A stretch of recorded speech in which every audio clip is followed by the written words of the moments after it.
Waxaa maanta magaalada Burco ee xarunta gobolka Togdheer si rasmi ah loogu soo gabagabeeyay shirweynihii sideedaad ee Golaha Dhexe ee Xisbul Xaakimka Kulmiye oo 2 casho ka socday Hotel Mansour ee magaalada Burco ee xarunta gobolka Togdheer, halkaasoo lagu doortay hoggaanka cusub ee Xisbul Xaakimka Kulmiye hogaamin doona.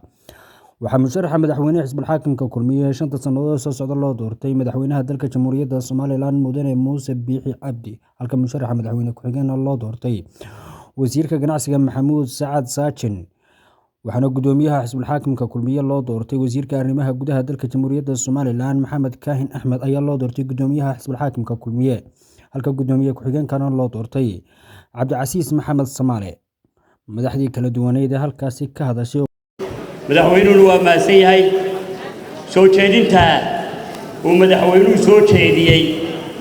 odayga uu nagu dardarmay Maxamed Kaahin hayinka ahaa intaasoo sannadood soo tabcayay cid uu dhisayay inuu noqdo gudoomiyaha xisbiga Kulmiye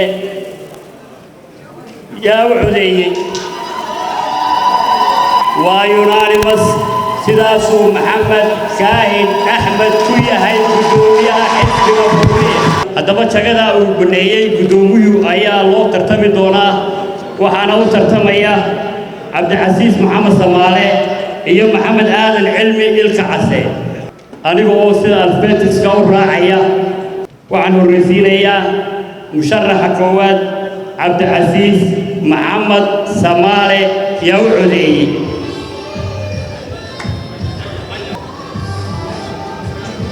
musharaxa labaad waa Maxamed Aadan Cilmi Ilka Case yaa u codeeyay.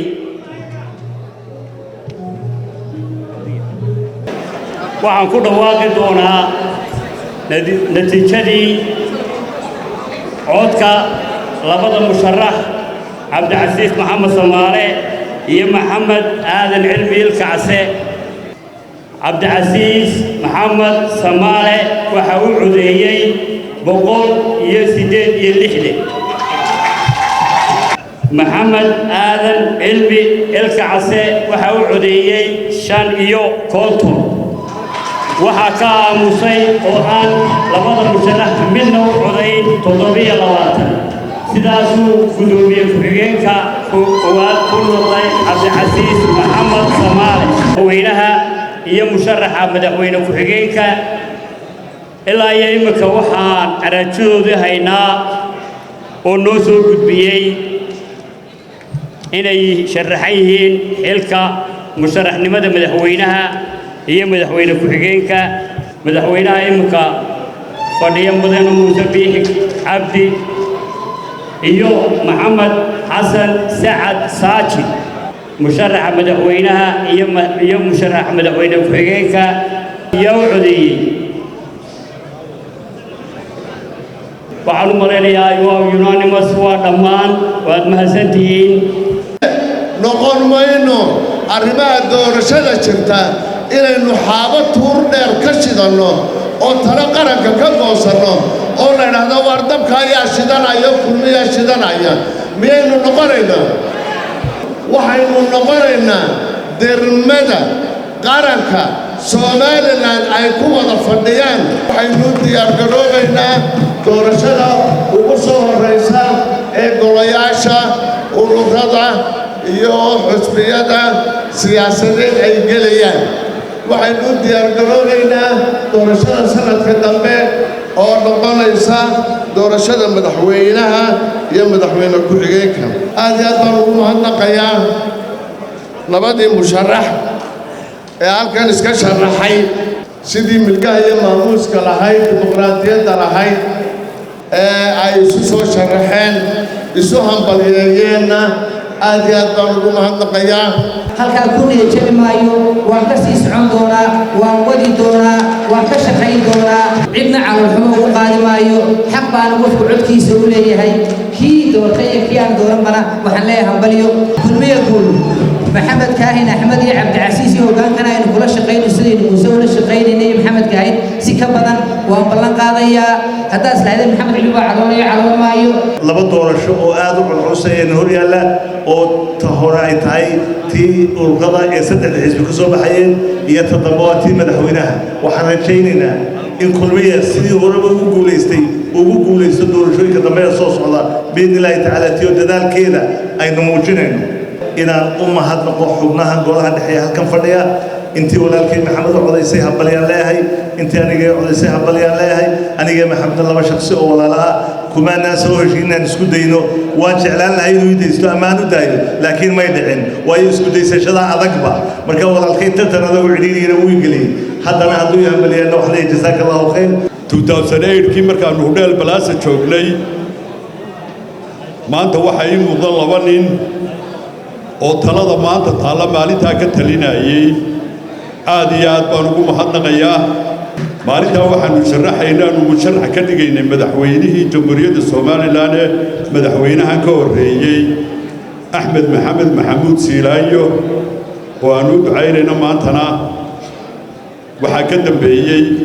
madaxweynaha maanta fadhiya maalinta waxay lahaayeen oo ay ka talinayeen gudoomiyaha xisbiga inuu noqdo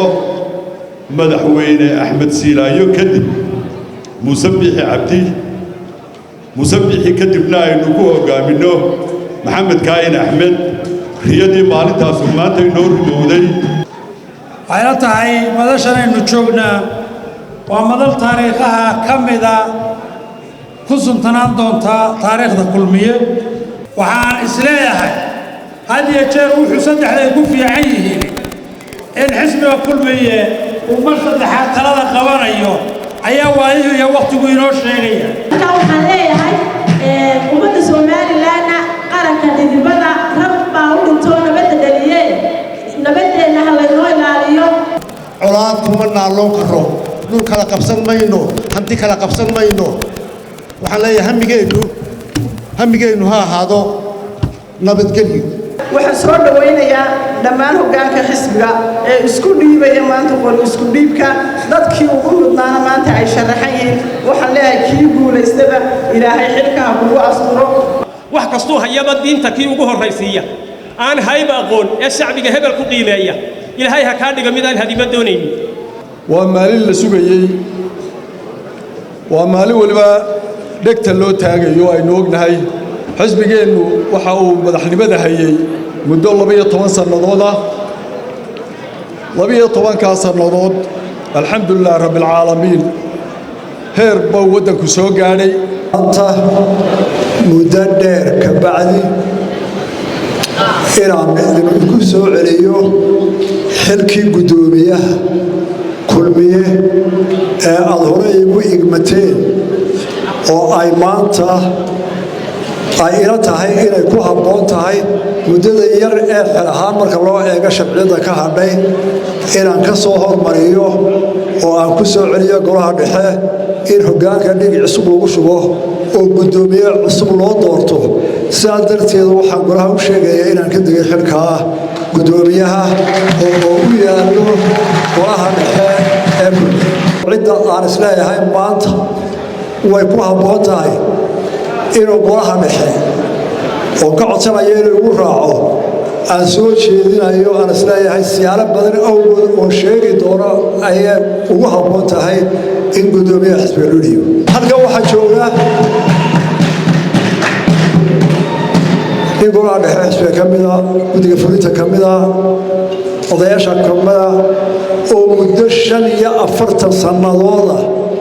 inuu cid dhiso oo uu taageero uga hawl badan yahay uu ka halgamadan yahay mooye aan weligii oranay dhisa xataa xilalka imika ayaa lagu soo jujuubay waxayna tahay dhammaanteen inay sharaf inoo tahay dadku dhan isku qadariya wanaagsan